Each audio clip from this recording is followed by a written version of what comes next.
So I'm down to 183, back down to 183.5. Um, Yay. And of course, the keto stick still looks good. As long as I'm in ketosis, or I should say, I'm not eating. Of course, I'm in pretty good ketosis right now, so as long as I don't eat, the stick shouldn't change. Um, so I don't know. We'll see. As long as I can keep my supply of sticks coming in, we should be good. And I'll keep showing you guys. I'll do them every morning. Or if it becomes an issue, I can just do it after, when I do refeeds, I can do one the next morning to see if whatever I ate affected my ketosis at all. But as long as I can keep my supply of keto sticks coming in, I'll just keep doing one every morning. But it's not necessary. Because if you're in good ketosis and you're not eating, yeah, it's kind of wasting the keto sticks. Anywho, yeah, so I'm glad that I went back down. So we'll see what scale says in the morning. And then my last time to weigh is going to be Friday morning. I mean, clearly I'm not going to make it to 28 pounds. But let's see how close I get. See what else. Made it to my dad's, gave him his food. So that was great. And, of course, I did all my walking. I felt good again this morning. And I guess it all comes down to experimentation and stuff. At first I thought, I think it's, because I feel that way the next morning after I refeed on a bunch of protein. But it could be, I didn't refeed last night and I had that feeling today when I walked. Like my walk was easy peasy. And I was thinking about it as I was walking, like, okay, now what happened yesterday that could be making me feel so great today? And the only thing I did different this morning, and I've only done it a few times, is my alarm goes off at 6. And then, for example, this morning, I woke up at 5. And usually what I would do is, of course, get comfy and go back to sleep until the alarm goes off at 6. But this morning, for whatever reason, I was like, no, I'm just going to stay awake till the alarm goes off. So at 5, I stayed awake, just laid there, thought about my day, what I needed to do, just thinking about stuff until 6 o'clock. So, and then I got up when the alarm went off. Normally, if I wake up, I get comfy, I go back to sleep, so on and so on until the alarm goes off. Alarm goes off, I don't lay there.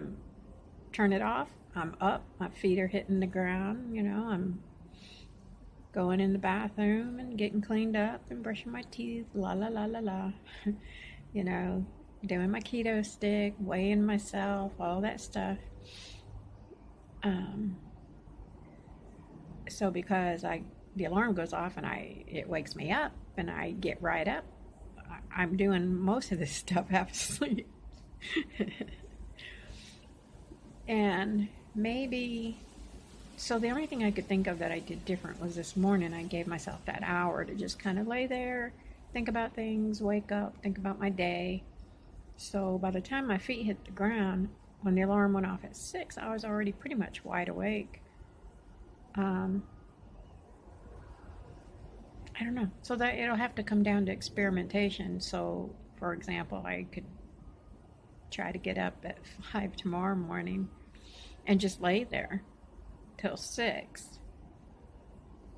So maybe it's just that I was wide awake when I got out and did my walk instead of being like half asleep. I don't know. We'll see. I'll play around and experiment with it because I had one of those moments again this morning, feeling great. My walk was like, fuck off. Went to the gym after my walk. That was great. And it's funny because I know I made fun about going to the gym and I don't really care about it, and I didn't. But I'm really enjoying it. I'm really enjoying it, and I'm seeing some differences. I'm feeling stronger. I'm seeing some differences. So I'm enjoying going to the gym. I hope I just want to keep on this path and do really good, keep losing the weight, keep going to the gym, getting stronger, getting smaller. Because, okay, here comes the mean side of me coming out, but that girl, that personal trainer that thought I was a freaking idiot for fasting and, you can't lift weights and you gotta eat, all that bullshit.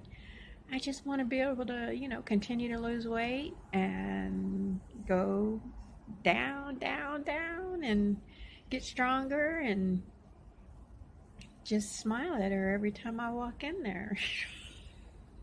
Which I do that now. She pissed me off, but I walk in, I see her, I smile, good morning, But as I do better and keep losing and get stronger and everything,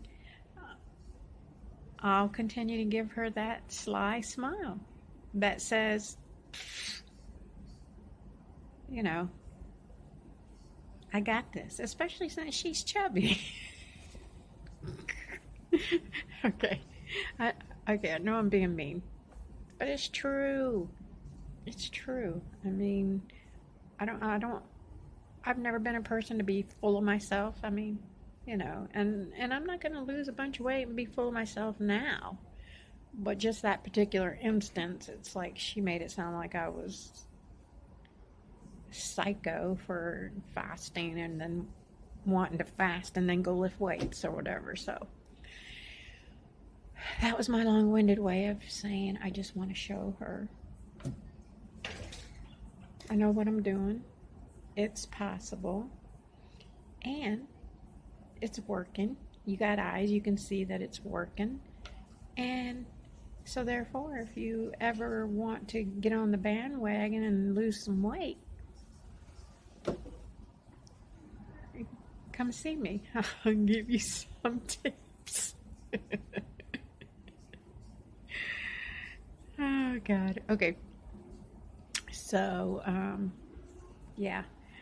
So now with the, when I watch my videos, of course I watch my videos all the way through to make sure, that's how I notice that I sniffle a lot and I do this a lot and sorry, I always tell myself, stop doing that. Or I play with my hair a lot. Stop doing that. And I always say, yeah, I need to stop doing that, but it's hard sometimes. Okay, so see, I'm doing it again. But anyways, I wanted to talk about dry fasting because I know I've touched on it and I tell you how it affects me not so good. And so right now I'm not messing with it. I just want to snake juice, get this weight off. And the day's going to come to where I'm going to have to dry fast. There's not going to be any way around it. I mean, I'm going to have to do some dry fasting. When I get down to goal, I'm going to have loose skin. I've got loose skin now. Financially, I'm not, I can't say, oh, I'm going to lose all my weight and then I'm going to go and have all this plastic surgery and have all the skin taken off. I mean, I live on a fixed income, so that's not going to happen. So I'm going to have to dry fast as much as I can so that I can heal some of the loose skin as much as I can.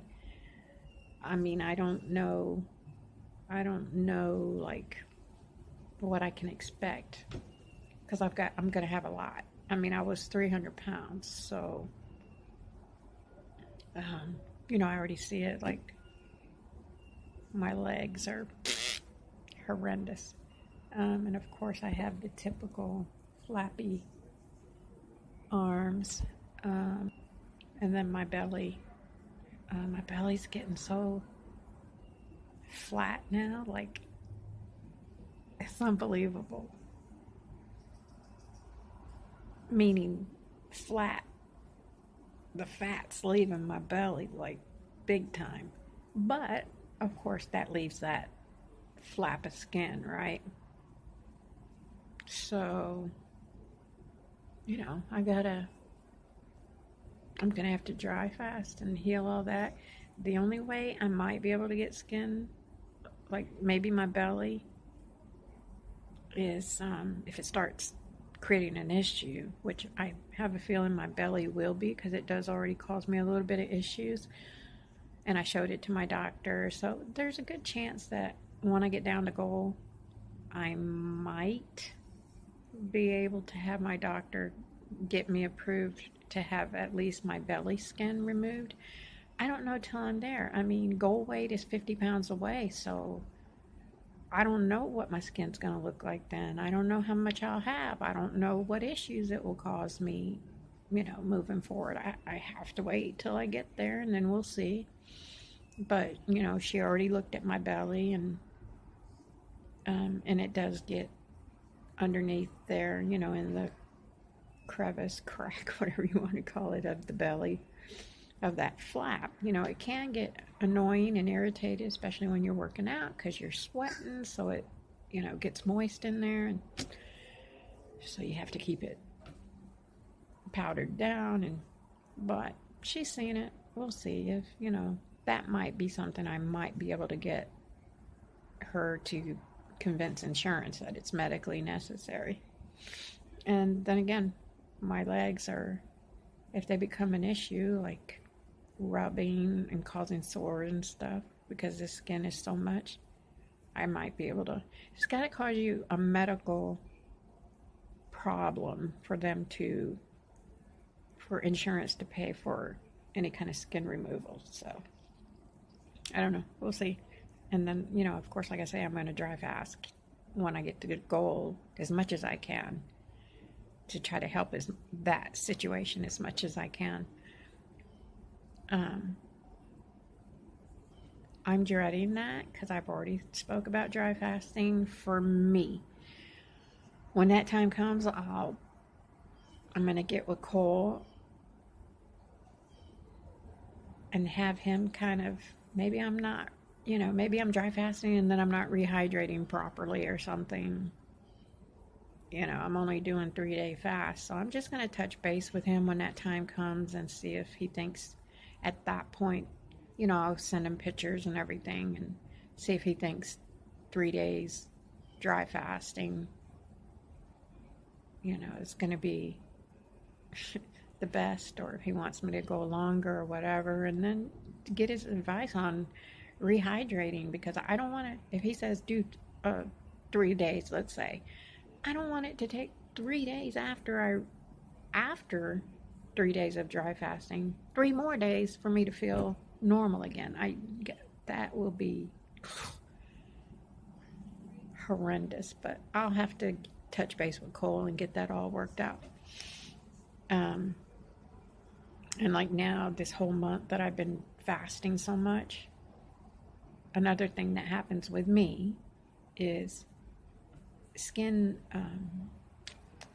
not like acne, but like, and Cole always says, when you fast hard, the impurities in your body start coming out in different ways and what have you. And for me, I get these weird bumps on my chest every time I not drive fast, but just fast, hard, long periods and stuff like I'm doing now. And my chest will start breaking out in these, I don't know, things. And when they first come out, they're itchy. And sometimes they get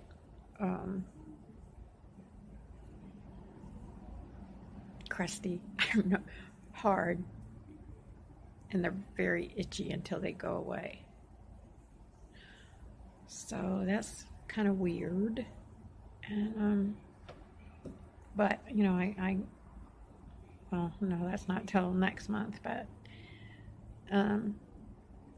I'll be fasting for March too. So and I have a doctor's appointment in March, so when I go back to her, I'm gonna have her look at those and just make sure, see what she thinks they are. Yeah, that's it. And I was looking at my videos and I'm like, man, anybody that watches my videos is probably like, I don't know if I want to fast. I don't know if I want to do that snake diet. This lady looks like she's been through the ringer, because I just always look so tired. Which partly is because I don't sleep that great. It's not like I'm getting 8 hours every night, so that might be showing on my face. But it's just my face. It's just how it looks. I was like looking at my videos and I'm like, oh yeah, I just need like a little tuck like that. Anyways, so yeah, so that's all I have. And then so tomorrow I'll be doing same old, and then I think I decided I was just going to continue on till my grandson got here, because I was going to take off Friday, Saturday, Sunday, and then start all over again on Monday. That was before I remembered he was coming. So now, although I still feel like I need a little break, I'm going to take a break. But when I say break, what I'm going to do is Friday, Saturday, Sunday, March 1st, 2nd, 3rd. Instead of snake juicing, I'm going to do one meal a day on those days. But again, staying, low carb, under 500 calories for that refeed. Getting ready to storm here. Yeah, so I'm going to do one meal a day, Friday, Saturday, and Sunday. One meal a day, under 500 calories, low carb. And then Monday, back to snake juicing all week until Saturday, which then I'll begin my break until my grandson leaves. And like I said, I'm totally going to try to stay as good as I can. I'm 100% not going balls to the wall. 100%.